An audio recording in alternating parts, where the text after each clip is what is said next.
Deputy Ambassador of Israel to the United States, Benjamin Krasna, thank you for joining Voice of America's Persian Service. Thank you. Great to be here.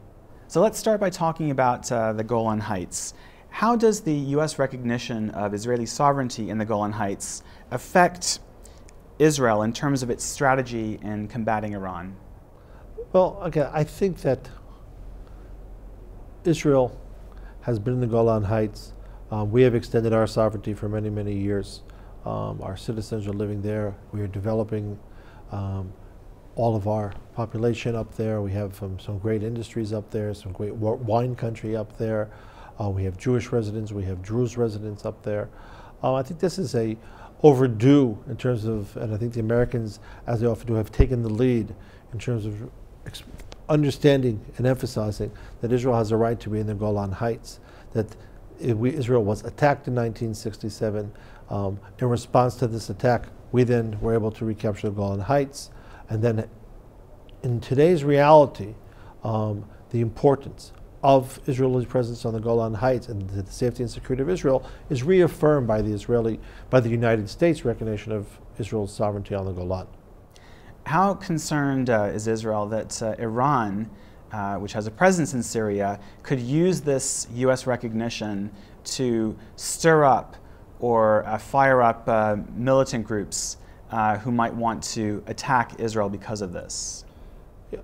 We don't have to stir anything up. Things are pretty stirred. I think if one thing was proven in the events over the last 5 years, is those who were trying to deny that there was any importance to strategic depth, and therefore say, well, you can move to the Golan Heights because modern technology can solve the problem of strategic depth. That's been disproven. The use of short-range rockets, whether they be in Gaza or whether they're being used by Hezbollah, the use of mortar fire, the use of cross-border fire. Strategic depth is significant. Being on the terrain where you're overlooking the valley where Israel's most important source of water is significant. And I think that has been proven. I think this is a direct outcome of what's happened what we've seen over the last 5 years in the Golan Heights, with what the terrible atrocities committed by the Assad regime, with the loss of control of the Assad regime allowing terrorist elements, and then with Iran and Iran's proxies moving in.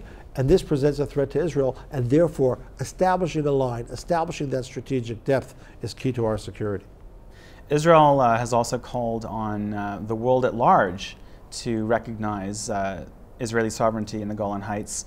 What indications are there, if any, that other countries might follow the U.S. example? Look, we're still in early days. As you know, just this morning, the official proclamation was signed by the President of the United States as part of his meeting with Prime Minister Netanyahu, so that we congratulate the United States. We greatly appreciate something that President Trump has taken again to reaffirm how strongly supportive he is of Israel in his policies. The embassy move to Jerusalem, the withdrawal from the Iran nuclear agreement, fighting the hypocrisy that goes on in the United Nations with regards to Israel. And so therefore this is another step of reaffirming the strong ties that exist between the United States and Israel, and therefore we welcome it. Will others come along? We hope so. But again, we are going to continue in our own way, in our policies, to develop the Golan and to make sure the Golan is not going anywhere. It is part of the state of Israel. You know, Israel is also trying to build relations with other Arab countries. Some Arab countries criticized the U.S. move over the Golan Heights. Is there any concern that this Golan Heights move could undermine what Israel wants to achieve, which is, building a coalition with the Arab world to counter threats that you all see from Iran? I think those days are past. I don't think that's the problem. First of all, many of those countries don't really have much empathy, much tolerance in what Assad has been doing over the years. Most of them see the Iranian presence in Syria as a danger, as is the Iranian presence in other places, in Lebanon and Iraq. So I don't think that that's going to be a problem for them. So sometimes I say, let's put some of the rhetoric aside. Let's see what the facts are on the ground. The facts on the ground today between us and many of the moderate Sunni countries, particularly the ones in the Gulf, but also our important strategic allies, Jordan and Egypt, is that we share common interests, that Israel is strong, that Israel is reliable, that Israel has what to contribute, and that this can be a mutually beneficial relationship. When we look at the situation in Syria, the Islamic State group has just lost its last bits of territory in that country. How does that affect the way that Israel sees the threat of hostile forces in Syria? Look, to us, the most hostile forces that we have always been concerned about are the Iranian-backed forces. Iran is pouring money into Syria, pouring money, pouring oil, literally, into Syria to provide assistance to its proxies, to provide assistance to Hezbollah, to provide assistance to the murderous Assad regime, which has killed more than 500,000 of its own people, including through using chemical weapons. So at the end of the day, when we have to look at it, Iran has made a choice to invest in trying to attack us. Unfortunately, that money would probably be much, much better spent if it was spent more on the Iranian people. Well, Israel has vowed to not let Iran entrench itself militarily in Syria, but we've also seen Iran recently investing more money in Syria. They've pledged to help rebuild homes that were damaged in the civil war. So is there anything that Israel can do about Iran entrenching itself economically in Syria? Look, we are very clear on what our red lines are. We will not and do not want to see Iran or its proxies along our border. That's whether it's Iranian forces themselves, that's whether it's Iranian proxies, and Iran is paying lots of money to soldiers from Afghanistan, from Pakistan, from other places to fight on their behalf in places like Iraq and Iran. Again, money that should be going to the Iranian people, whether it's money that's going to Hezbollah.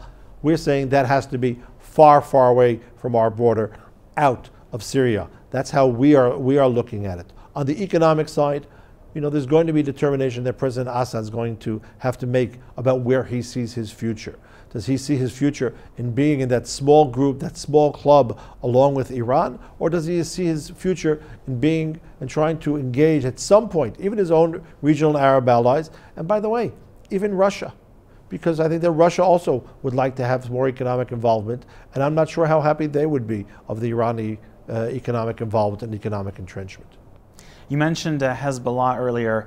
One step that Israel recently has taken against Hezbollah is to destroy tunnels that were dug under the border, the Israeli-Lebanese border. That happened last year. What other steps is Israel taking against Hezbollah? Well, if I'm looking from the perspective of someone in Iran today, Iran pours money into Hezbollah. Hezbollah then uses it either to purchase arms, transfer arms, or builds tunnels, and then we go and destroy it. And then that circle increases again. And so more money is coming out of Iran, more money going into building tunnels, more money going into providing arms for Hezbollah, bleeding the Iranian budget of very, very important financial resources. And we are going to take steps. So they're not going to be effective, and they're throwing the money down the drain, because we're not going to allow it. We're not going to allow further tunnels to be developed. We exposed this program that has been years in the making, that has been very, very, very expensive, very, very costly, and we have made sure to eliminate those tunnels, to eliminate that threat, and we're going to continue to do that. I also wanted to ask you about Hamas. It's another Iran-backed group that has fired rockets into Israel. There was a rocket strike early Monday morning that hit a central Israeli town. What role, if any, does Israel see Iran playing in Hamas rocket attacks from Gaza? Look, this technology, this rocket, was probably based on an Iranian rocket, something which then Hamas learned to improve, to put on a different type of warhead, to maybe extend its range. But there is ongoing active support militarily and financially of Iran and Hamas. It's not bringing peace any closer. And we're not going to sit by idly while Hamas rearms or fires on our civilians. We're going to do what every government should take and take a response to that. If Iran wants to keep investing its money that way, it's going to keep meeting up with our forces who are going to prevent this. Well, Iran is also facing what the U.S. calls a maximum economic pressure campaign of sanctions that have ramped up in recent months. How does Israel feel about that pressure campaign, and what more does Israel want to see in terms of sanctions against Iran? Look, we congratulate the U.S. and think that the U.S. is taking a responsible, important role to improve regional security. That's what this is about. This is about preventing Iran from extending its influence, from reaching through proxies. This is about Iran not being able to entrench itself in places like Iraq or Syria or Yemen. This is about Iran not being able to take oil wealth to build its own arms program. This is not about a program against the Iranian people. If Iran wanted to have humanitarian aid and wanted to purchase humanitarian goods, they would be able to. The problem here is that we have to prevent Iran from its activities. And I think that we are greatly supportive of the U.S. role. We trust that they are thinking very clearly about how they want to move this forward, what other steps can be taken. But, you know, we heard Vice President Pence this morning, and I don't see that the U.S. is going to take its foot off the pedal in terms of increasing the pressure until Iran commits to no longer seeking out nuclear weapons, to stopping its support of terrorism, and to stop the activities that we consider a danger. Well, what does Israel think it will take in terms of pressure on Iran to stop those kinds of behaviors that you just mentioned? Look, I think they're going to have to be an equation. Are they willing to absorb the economic damage that they're continuing to take for a program that the international community is committed never to let them get? And I think that that's really the equation. So to keep pouring money down a program that will never be able to come to fruition, and at the same time being willing to take on economic pressure and not allow necessary economic development of a normal country and a normal international economic development country, and to engage with the international community and to engage with the United States of America, that's the price they're going to have to pay. And what's the trade-off? And what's the trade-off that the Iranian people want? I believe that the Iranian people want just what you and I want. Okay, they want peace, they want good health services, they want a good education, okay? They don't want to see money spent abroad to murder innocent civilians. Deputy Ambassador of Israel to the United States, Benjamin Krasna, thank you very much. Thank you.